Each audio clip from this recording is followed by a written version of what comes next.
धुरंधर 2 तो देख ली, अब मैं तुम्हें असली धुरंधर से मिलवाता हूँ।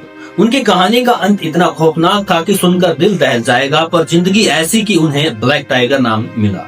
1973 में राजस्थान में रो वालों ने रविंदर को एक नाटक में देखा। उस रोल में रविंदर एक पकड़े गए भारतीय सैनिक बने थे।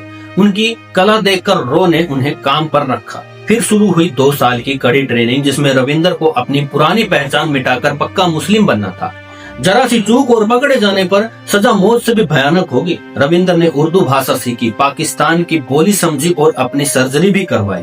2 साल बाद रविंदर कौशिक बने नबी अहमद शकील। रविंदर की सारी पुरानी यादें मिटा दी गई, यानी रविंदर कौशिक नाम का शख्स अब इस दुनिया में मौजूद ही नहीं था। इन 1975 सिर्फ 23 साल की उम्र में रविंदर पाकिस्तान गए। वहां उन्होंने कराची कॉलेज से वकालत की, फिर पाकिस्तानी सेना में कलरक की नौकरी ली, फिर अपना राज छुपाने के लिए वहां के फौज अफसर की बेटी से निकाह किया और फिर कुछ सालों बाद वो पाकिस्तान आर्मी के मेजर बन गए। फिर 1979 से लेकर 1983 तक रविंदर ने पाकिस्तान की गुप्त सैन्य राजनीतिक खुफिया जानकारी रो को दी, जिसकी मदद से भारत ने कई सीमा पार हमलों को नाकाम किया। माना जाता है कि उनकी वजह से करीब 20,000 भारतीय जवानों की जान बच गई थी। पर वो बात है ना, हमें तो अपनों ने ही मारा, गैरों में क्या दम था।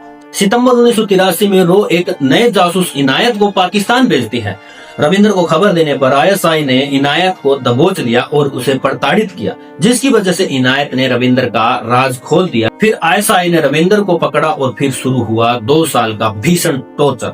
उसका शरीर तोड़ा गया, बिजली के झटके दिए गए, नाजुक अंगों पर नाखून उखाड़ दिए गए, फिर भी रविंदर ने एक भी राज नहीं बताया। 16 साल कैद में रहने के बाद नवंबर 2001 में बीमारी और दिल की दौरे के कारण रविंदर की मौत हो जाती है। रविंदर को उतना दुख दुश्मनों के टॉर्चर से नहीं हुआ जितना दुख इस बात से हुआ कि उनके देश में उन्हें भुला दिया गया। इंडिया कभी उन्हें बचाने नहीं आया। इंडिया ने रविंदर का शव तक नहीं मांगा। उनके आखिरी शब्द ये थे, अगर मैं अमेरिकी होता तो मैं 3 दिनों में इस कैद से बाहर होता। क्या भारत जैसे महान देश के लिए जान देने वालों को ये मिलता है? इस कहानी से हमें यह समझ आता है कि ऐसे बहुत लोग हैं जो हमारी सुरक्षा के लिए अपनी जान देते हैं और हर किसी का अंत फिल्म जैसा शुभ नहीं होता है।